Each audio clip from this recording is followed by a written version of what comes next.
Sadashivasamarambham Shankaracharya-madhyamam Asmadacharya-paryantam Vande Guru-paramparam. Om. Okay, I will share my screen. Would you like to read? I think you're the only one who's here. So,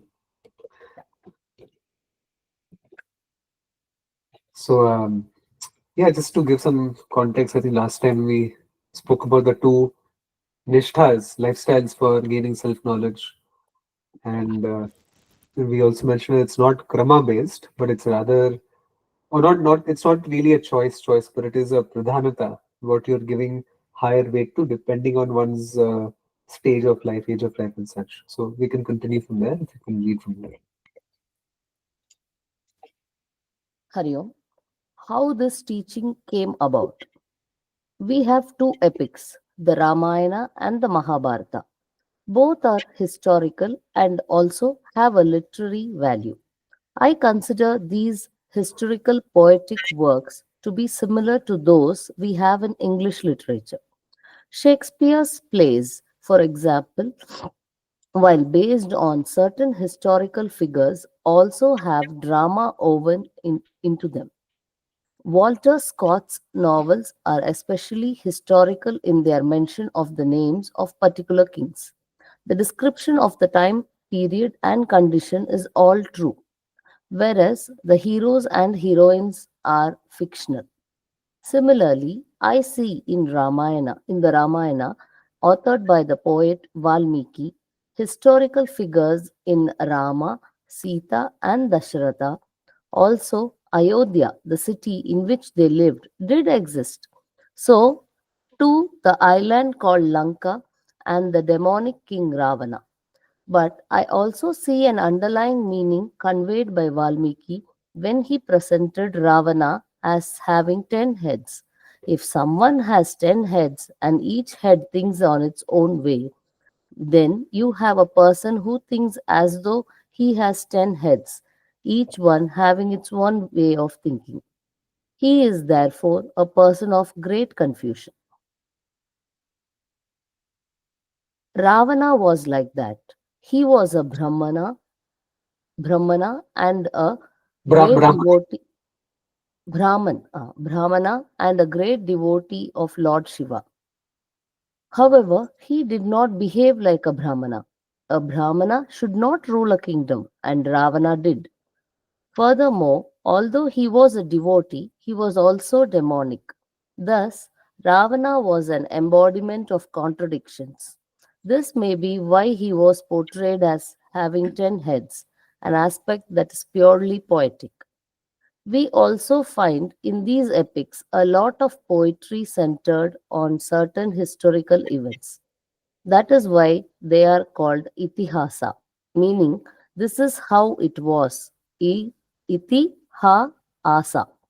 Thus, the Ramayana, authored by Valmiki, and the later Mahabharata, authored by Vyasa, are both considered to be historical poetry.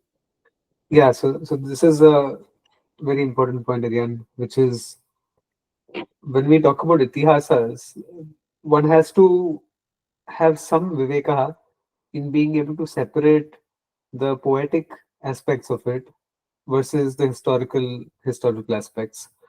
Now, there's a great question that arises as a consequence, which is who is in the position of authority to make that distinction? Because let's say if you have, you have a spectrum of people who study these teachings. Somebody may be ultra rational, and then somebody else may be very comfortable with accepting the allegorical pieces as reality. So where do you draw the line, right? Like both people cannot be simultaneously right. Either one set of people accept that Ravana had 10 heads, or another set of people accept that Ravana did not have 10 heads, but it was an allegory to his great confusion because he was such a split personality. There were so many different um, things going on in his mind. He played so many different roles. He had different attributes, associated with being a great scholar, but also being, like a Rakshasa type personality. So then, where do you draw this determination? How do you do it? And the answer really is that to the extent one can avoid doing that, it is good to do that, and we should defer to the Mahatmas, the great acharyas, to be able to guide us as to what's poetic versus what's literal. Because if we get into that sort of analysis, first of all, it will take away from the teaching, because what we are trying to do is study these works as bhaktas, not as literary scholars. Because I have a very strong and perhaps somewhat of a legitimate bias against scholars who study the Shastra, because when you look at the Shastra, you're looking at it as a pramana. Especially when we're talking about like Vedanta, like, my goodness, um, pramana bhava is essential. It's not a nice to have or a choice that one has to exercise it. Without pramana bhava, Vedanta cannot work. But for things such as today we may read the Mahabharata or Ramayana, for instance, and you may question the existence of Sri Rama. You may say that, okay, maybe this was a character that was written about by Sri Valmiki ji to teach us a certain lesson, and then we are lost, because you're turning Bhagwan Rama into a literary device, a character that somebody authored out of their imagination. It doesn't work. It may make good bedtime stories, but it doesn't give us the goal. Doesn't give us mukti for sure. So that's where we sort of have to take a back seat and not become scholars, because the job of a scholar, I'm not saying they don't have a role, but scholars and mumukshus are not always overlapping categories. The job of a scholar is to dispassionately analyze a certain work, which means that they are not invested in that work. You cannot be a scholar and also simultaneously be invested completely there, because otherwise, let's say, if you are a scholar of the Rig Veda, for instance, and I'm not talking about the Panditas as a scholar, but an academic scholar. Let's use the word academic in the context of scholar. So an academic is going to analyze the Rig Veda. They're going to try to date it. They're going to try to place a historical context as to when the Vedas were quote unquote written. Whereas we as students, mumukshus, jignasus, have a traditional understanding that the Vedas were not written, but they were passed orally, and they came about, in the minds of the rishis. They were revealed in the minds of the rishis by Bhagwan. So, but whereas if you were a scholar, then you might try to understand that, okay, the rishis existed at so and so time period in so and so geography. Maybe they lived in the river banks of Saraswati in the Punjab region at this time, this point in time and such. And then you might try to figure out what was the background of those rishis, what families they grew up in, what language did they speak, what influenced the Vedas. Then you get into this whole very messy sort of place. So one has to understand the Itihasa as something that's historical that happened. Also, take with a grain of salt that yes, there were certain events which may have been exaggerated, but don't focus too much on that. Otherwise, it will take away your attention from greater things. Okay, is that clear as we proceed? Okay, so if you can continue reading, if you'd like to.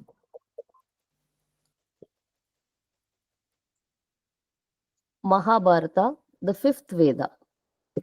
There are four Vedas, and the Mahabharata is referred to as the fifth Veda because it is so complete. There is not nearly the amount of information in the Ramayana as there is in the Mahabharata. Any topic you could ask for is there: dharma, logistics, political acumen, and so on. All of these are beautifully illustrated through the epic's excellent characterizations. Various values are highlighted in the stories by presenting the same person in different moods and situations. Bhima, for instance, stands out as a person with his own moods, proclivities, characteristics, inclinations, capacities, limitations, and points of vulnerability. Each of these aspects is mentioned when characterizing any given hero. In this way, the five Pandavas and the 100 sons of Dhritarashtra, from Duryodhana downward, are all presented individually as characters in their own right. Here, so there's a lot to think about, because when you think about the Ramayana and the Mahabharata, the distinction is such that we've spoken about this in the past, but there's something called an archetype. We are all we all have deeply rooted archetypes. It's ingrained in our psyche very deeply, and these archetypes manifest as different potentials and as different journeys that we want to take. There's something in not just literature but in one's life which is called a hero's journey. Has anybody heard of the hero's journey? I think some of you. Okay, so think of the Ramayana. Ram Bhagwan is the archetypal hero. He is the hero because he undergoes a certain journey, a certain evolution, and he comes out much more mature. Of course, ultimately he was Bhagwan. This was all a Leela, but from the standpoint of the story, we are saying that he comes out as a great leader in his own right. He becomes the the Chakravarti of Bharata. He becomes. They say that you've had 10,000 years of Ram Rajya once he ruled, and he overcame so many obstacles, personal obstacles, kingdom based obstacles. He lived in a forest for 14 years. He had to fend for himself. He had to rescue his wife from Rakshasas. He had to protect the sadhus and sons and the rishis from the different Rakshasas.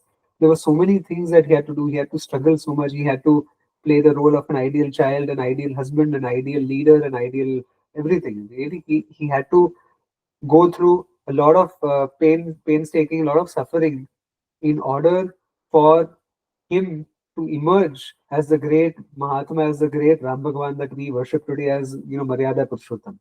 So he had to undergo that quote unquote that evolution from right from his childhood, as a teenager when he was taken by Vishwamitra to protect all the sadhus who were performing yajnas and such. Right from that time, from his very formative years to his time studying with the different rishis and to seeking their blessings and such, Ram Bhagwan grew and grew and grew and grew and grew and became the most ideal person that you could ever encounter as a consequence of his growth. So this is what you call a hero's journey, where there's a transformative effect. And this hero's journey theme is repeated in many archetypal stories. Like, if you take Lord of the Rings, anybody? Lord of the Rings? Somebody's seen it, heard of it, read the book?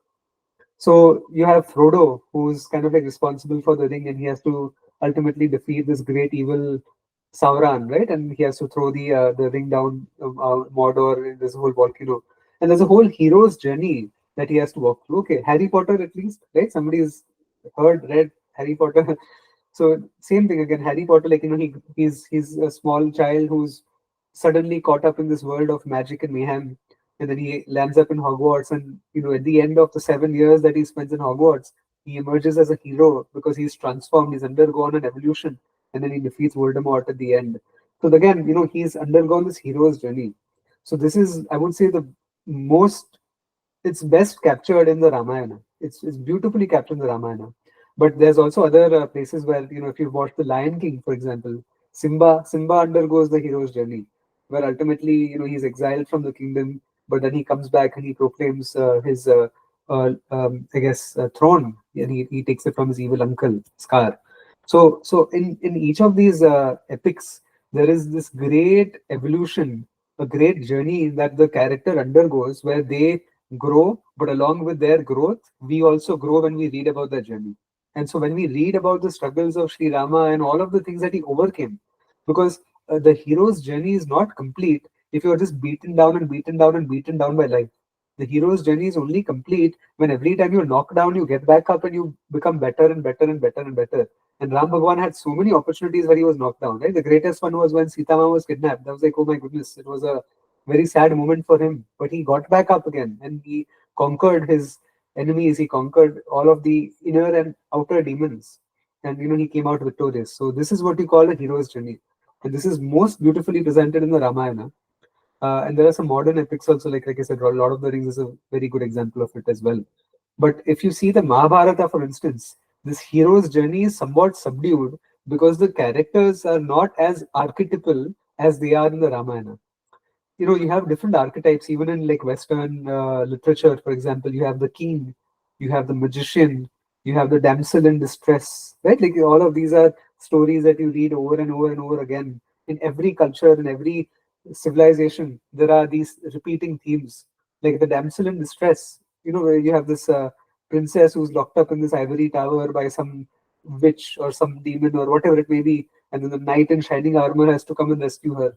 Knight in shining armor, everybody's heard of that. He's riding on this white steed, and that's again the Ram Bhagwan's story, because he is that knight who goes and rescues his princess, his queen from Lanka, right? So it's again this is what completes the hero's journey. And then every hero's journey, the hero also has a guru, some mentor figure. It could be like a wizard, like Merlin, in the Arthurian legends, or it could be Gandalf in Lord of the Rings, or it could be Vashishta and Vishwamitra in Ramayana. And so it's so beautiful that these themes continue to repeat, and there is something very ancient and very deep and very profound about them, and there's something very real about it, that these stories keep playing out in our lives and we find them so appealing. You could watch the Ramayana TV series or read the book every single year, and you'll still not grow bored of it, because this journey appeals to us, because we all want to be a part of the journey. We want to grow with the characters, and when we see the character growing, we also grow in ourselves. You get goosebumps when you see these accomplishments of these great Mahatmas.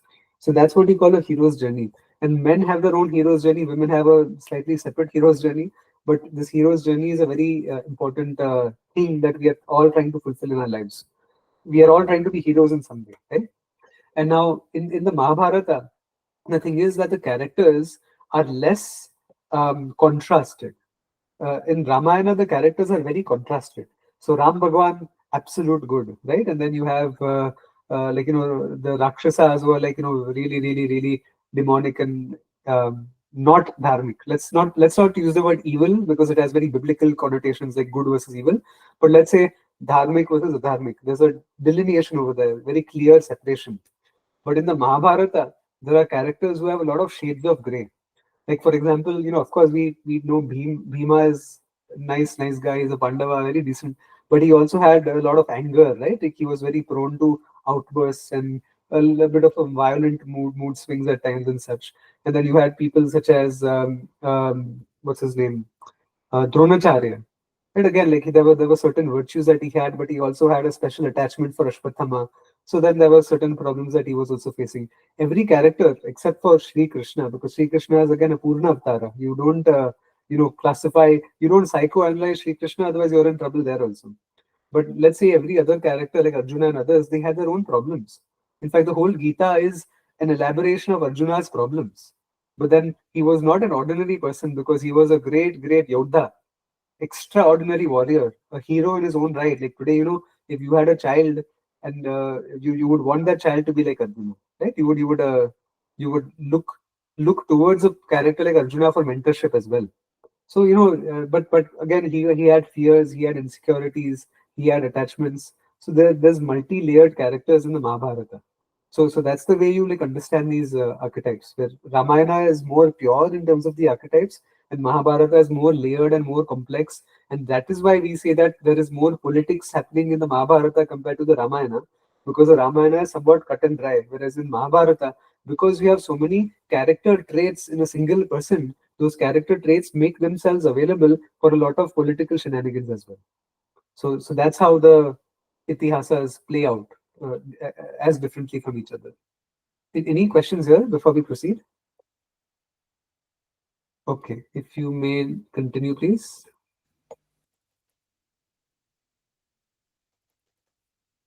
The author Vyasa. Vyasa is considered to be a principal link in the Vedic teaching tradition. He is therefore an important figure, beginning from the Lord Narayana all the way down to my own teachers. There is a life tradition in which Vyasa is the most important historical connecting link. The Parampara, lineage of teachers of Brahma Vidya, is presented in the following verse. Narayanam Padmabhuvam Vasishtam Saktincha tatra Saktincha tatra Tatpur parasharancha vyasam shukam Vyasam gaudapam Sukham Gauda, Gaudapadam Mahantam Govinda Yogina Yogindra Matasya Sishyam Sri Shankaracharya Matha, Ma- Matasya Padmapadancha Hasta Malaka, sorry, Hastamalancha Shishyam Christian. Shishyam Tam Totakam Vartika Kara Karamanyan Sam Asmat Gurum Sant Santata Manito. Santamanathom Smi. So this is the Sorry. whole parampara, the lineage starting from Narayanam and then Padma Bhuvan. What is Padma? Padma is lotus. So who is born from the lotus? Anybody? Brahmaji. Brahmaji is born no, from that lotus from Narayana. So that Padma Bhuvan refers to Brahmaji. And then who is Brahmaji's son? Vashishta. Who is his son? Shakti, etc. etc. So you come down this lineage. And then somewhere then you see Vyasam. Shukam, right? Vyasa's son. Then again, there's a gap somewhere. It's like between Shuka and Gaudapada. It's like there are many dot. Okay, teachers. And there's a gap. Then Gaudapada, Govinda Yogindra Mathasya. So this is Adi Shankaracharya's guru. And this is Adi Shankaracharya's Param Guru, Guru's Guru. And then here Sri Shankaracharya, right? So then Shankaracharya again, like connecting link. That's why we say that there's a long gap in between, but then there's a link, there's a bridge. Vyasa was the bridge from the ancient past, and Shankaracharya ji was the link somewhere in the less ancient past. So he's also now ancient only. And then Padmapada, this is one of Shankaracharya's earliest disciples. Hasta Malakacharya, another disciple. Totakacharya, another disciple, and then Vartika Kacharya. This is Sri Sureshwaracharya. So he's Shankaracharya ji's eldest disciple, but also the one that joined after the other three. So in terms of like order of joining his sangha, he joined. I won't say last, but after these three, Padacharya, Hastamalakacharya, and Totakacharya. Then came Sureshwaracharya. Sureshwaracharya wrote Vartikas. Vartikas are commentaries upon commentaries. So Shankaracharya, we say he's Bhashyakara, no? The one who wrote the commentaries, the Bhashyas, is Adi Shankaracharya. He wrote a lot of Prakarana Granthas, but what he is most famous for, famous matlab prasiddha, in the sense that today, you use the word Acharya for somebody who has commented upon the Prasthanatraya. You might have heard of this. So the Prasthanatraya are the Upanishads, Bhagavad Gita, and Brahma Sutra. So this is what you call the Prasthanatraya. And anybody who has done a complete scholarly study, who understands, who has done the Shavanam, uh, who has the capacity to teach and to comment upon, who has mastery over these three classifications of Shastras, that is what you refer to as an Acharya. So on top of those bhashyas, somebody who writes commentaries upon the bhashyas is called a Vartikara. So Sri Sureshwaracharya wrote the commentaries upon Adi Shankaracharya's commentaries, and that's why the word Vartikakar Charya is mentioned over here. Okay, any questions here? Okay. So this is the translation of the above. If you would want to read.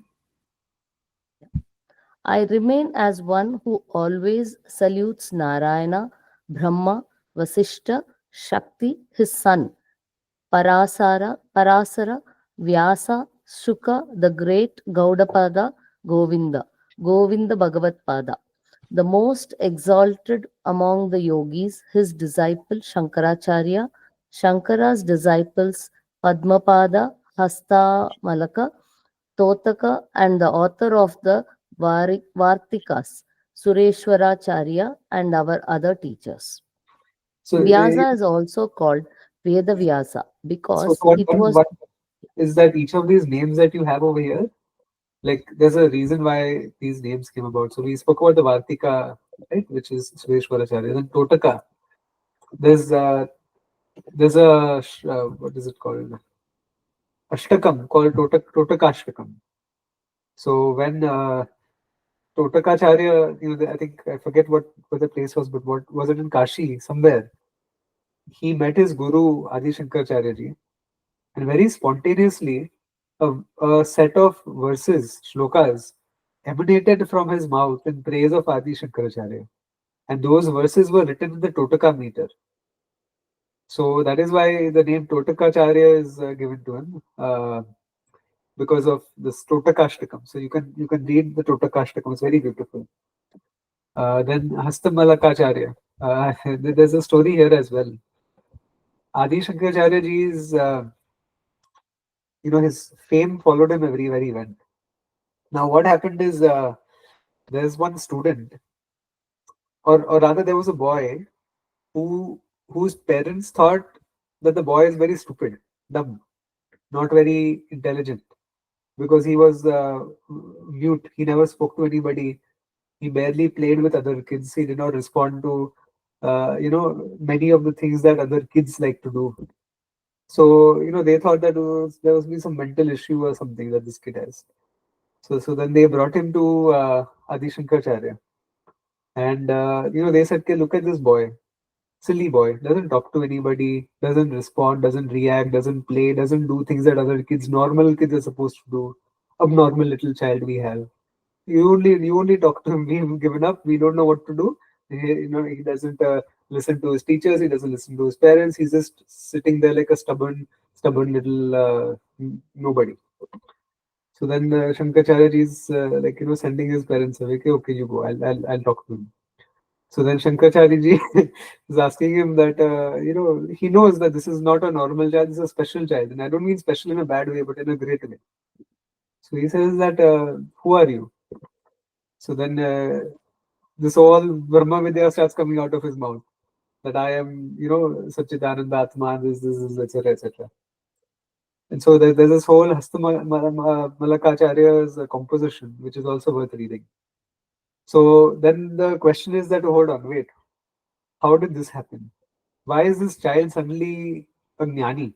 What made him one, right? So now the story goes that there was a mother who had to go somewhere, and she was by the by the banks of some river, and there was a sadhu who was doing tapasya over there. So what happened is she told the sadhu that you watch over my child, my little boy. Um, I'm going to go and do some work and come back or whatever.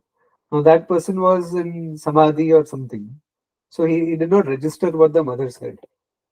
So what happened is that this boy went into the water and he drowned and he died. And then suddenly this person woke up from his samadhi, and he was shocked because then there was a slight register of the memory because there's a sukshma vritti or whatever it may have been that recorded something that the mother said. It was very faint. It may not have been like completely registered. So then he saw that, oh, this is exactly what happened. And so out of compassion, somebody may say out of guilt, but no, I don't think a great Mahatma would have that kind of guilt. But out of compassion, he decided that, okay, let me put my prana, let me put my sukshma sharira into this person's body, in this boy's body. But now the sadhu's body it falls down, and this boy comes back to life. And he's already a jnani at that point, so he doesn't want to do any of the kiddie things. So the only person that he can talk to is somebody of the level of Adi Shankaracharya, because he's like, I don't care for anything except Brahma Vidya, so I don't want to play with dolls and toys and things like that. So that's the story of Hastamalakacharya. Okay, yeah, sorry, I interrupted you, but you can continue to read. Vyasa is also called Veda Vyasa because it was he who edited and classified and codified all the mantras of the Vedas. He grouped them into four and made them available to the future generations by making one family responsible for maintaining one saka or branch. To Shaka. commit Shaka. To commit all four Vedas to memory is not realistic. It requires 12 years and a bright mind to commit even one entire Veda to memory. A young boy in his eighth year goes to a teacher and spends his next 12 years doing this. To memorize four Vedas then would mean becoming a grandfather by the time the work is completed. Therefore, Vyasa made it easy. A particular family maintains one branch of the Veda throughout the generations. In this way, the four Vedas have come down to us in their original form through an unbroken chain of oral tradition. Because Vyasa was responsible for handing the Vedas over to posterity, he came to be known as Veda Vyasa. The Gita's invocatory prayer. Although the Bhagavad Gita is presented by Vyasa in the middle of the Mahabharata, it is an independent work. Every work begins with the prayer in recognition that any successful undertaking involves three important factors: effort, prayatna, time, kala, and the unknown factor, dhaiva. We ourselves are capable of providing the effort, and we can also wait out the time it takes for the result to come. Success or failure, however, is accounted for by the third factor, the unknown factor, Deva. Therefore, we cannot fail to take Deva into account. Deva is therefore is there whether you take it into account or not. In spite of all your efforts and waiting, you do not always get what you want. There seems then to be some unknown factor over which you have no control. You may call it chance or luck, but we call it Daiva, grace. Grace is nothing but karma phala. It is graceful way of referring to karma phala. It is something you earn by prayer. It is not an arbitrary decision on the part of God. Otherwise, God would be just another autocrat who goes about distributing packets of grace every morning and missing us more times than not. We do not consider grace to be the result of our actions because we do not know which action produces the grace. Although it is the result of prayer, we have no direct knowledge of whether it is cumulative or result of one single prayer. All we know is at the end. All we know is that there is a plus factor as well as a minus factor with reference to the result of our actions.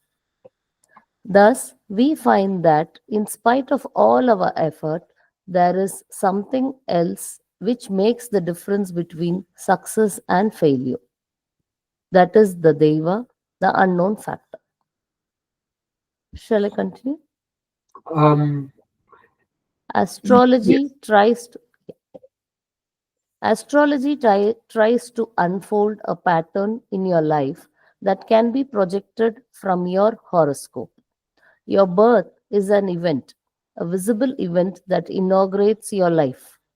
An event occurs in a particular place, desha, at a particular time, kala, and is a link in the whole process.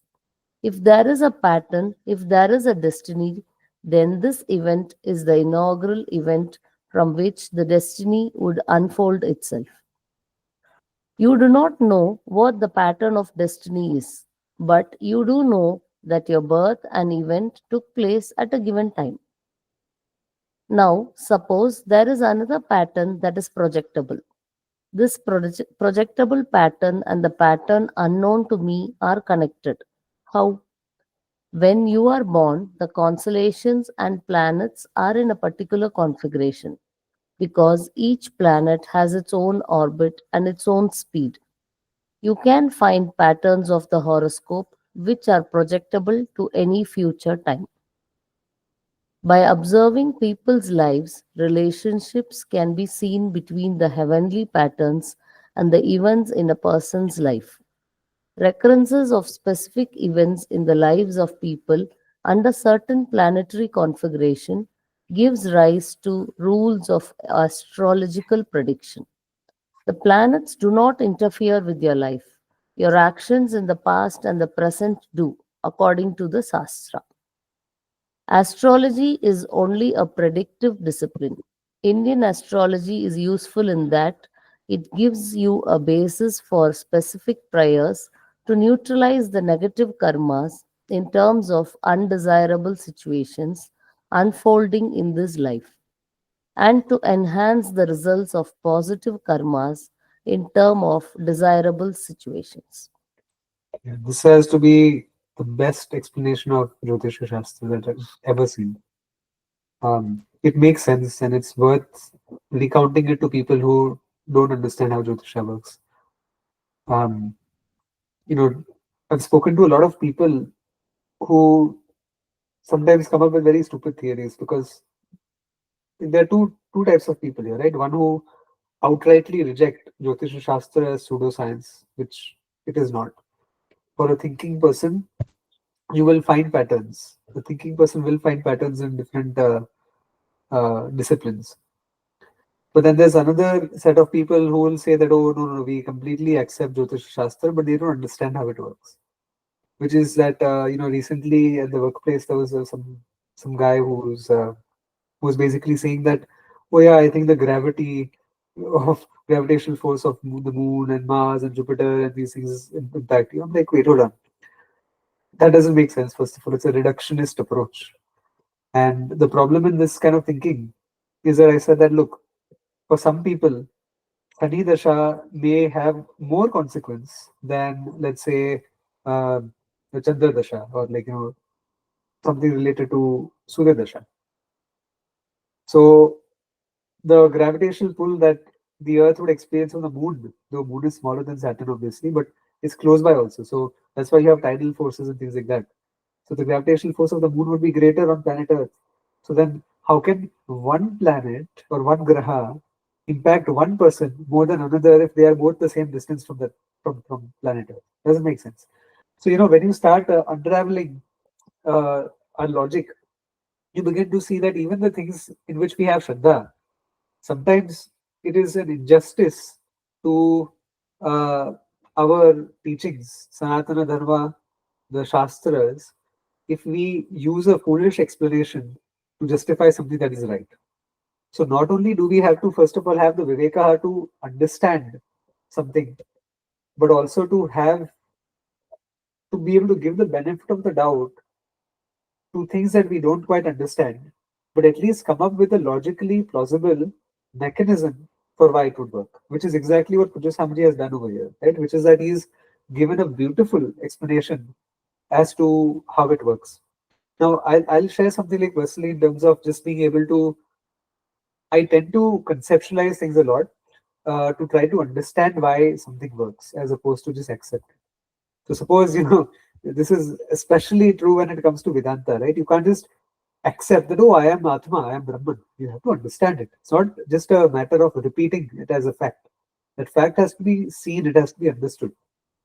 And one thing I try to do is that suppose something may not have been evident or may not have been explicitly explained in the Shastras, it is a good idea to still come up with a working model of it in your own mind.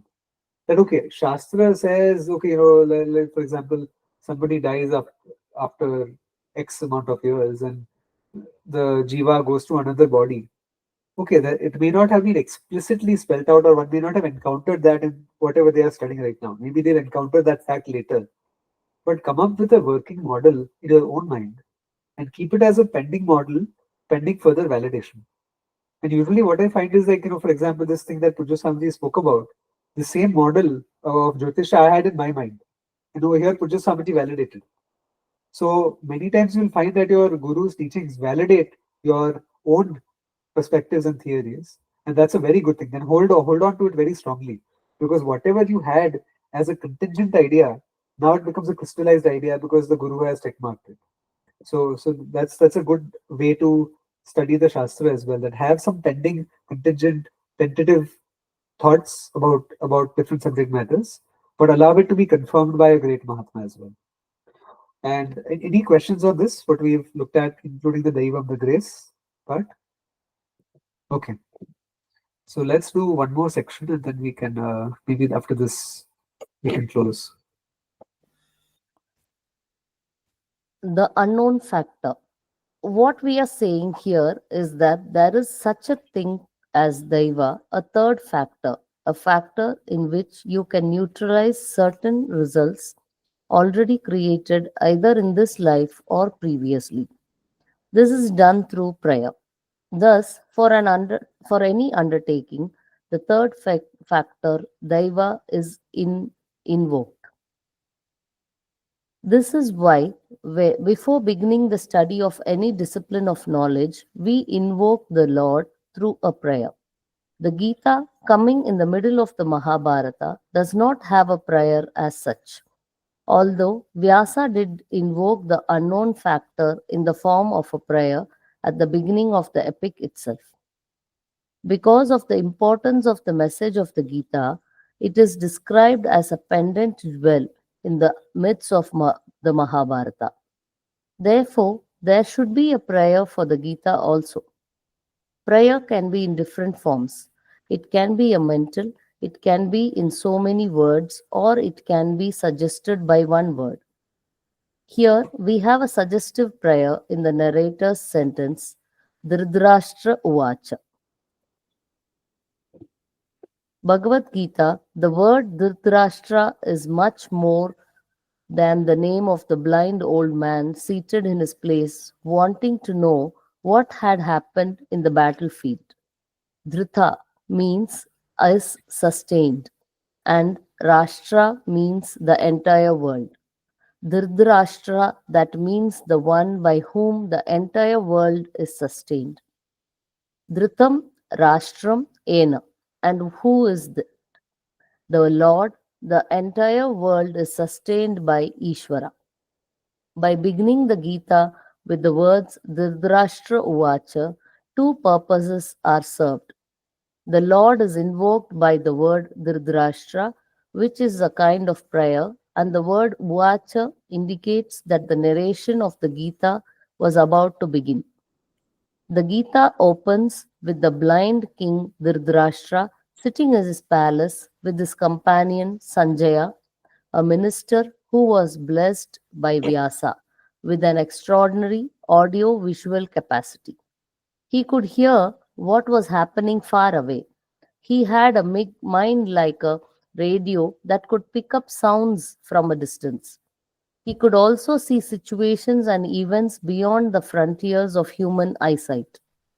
Knowing that Sanjaya had these psychic powers, the blind Dhritarashtra asked Sanjaya, "What happened on the battlefield between my sons and the Pandavas?" With this extensive introduction, we will now begin the Gita verses. Chapter 1 and the first 10 verses of chapter 2 are actually a continuation of the Mahabharata and thereby provide the context in which the dialogue between Krishna and Arjuna took place. Although we are only interested in Krishna's teaching, which does not begin until the 11th verse of chapter 2. It is important to understand the condition of Arjuna's mind and that led him to ask Krishna to teach him. Therefore, these contextual verses will be analyzed in some detail. You have to take a step back and appreciate that we are on page 99 and we haven't even started the first shloka of the Bhagavad Gita, which starts in the next satsanga. This is Ashlu Vacha. And Puja Samaji has, I mean, just take a step back. I think we've done this for like what, I don't know how long, but 45 sessions, something like that, over the course of a year. And like we've covered so much ground just in the introduction. Like everything from Dharma to Brahma Vidya, so much we've discussed about the Atma. And I think it takes an exceptional teacher to be able to present this so clearly that even before the Gita has started, somehow you feel that, what? I'm at a good place in my understanding. We've already covered so much ground. So this is, just amazing. And I think things will speed up for sure. They already have sort of. And we're just on page 99 and my goodness, so much is covered. So, yeah, next week we'll start chapter 1, shloka 1. And yeah, just one quick last week I was talking just about like time management and such, and one story I wanted to share just from my grandfather. Um, so my before this was probably before I was born, or maybe around the time I was born, something like that. Well, all maybe a few decades before that, I suppose. My grandfather used to have some business concerns in Austria, uh, um, European country, not Australia. And over there, he used to basically go, meet with these Austrians and some German people as well. And they used to conduct different, whatever business that they had to. And, usually when you think about Germany or you think about Japan, the thing that comes to your mind is discipline, right? Discipline and quality control. Today, you talk about like Japanese cars, like they last forever, like compared to, let's say, American cars or something. Less wear and tear, more standardized production. Like you have a Six Sigma lean production process.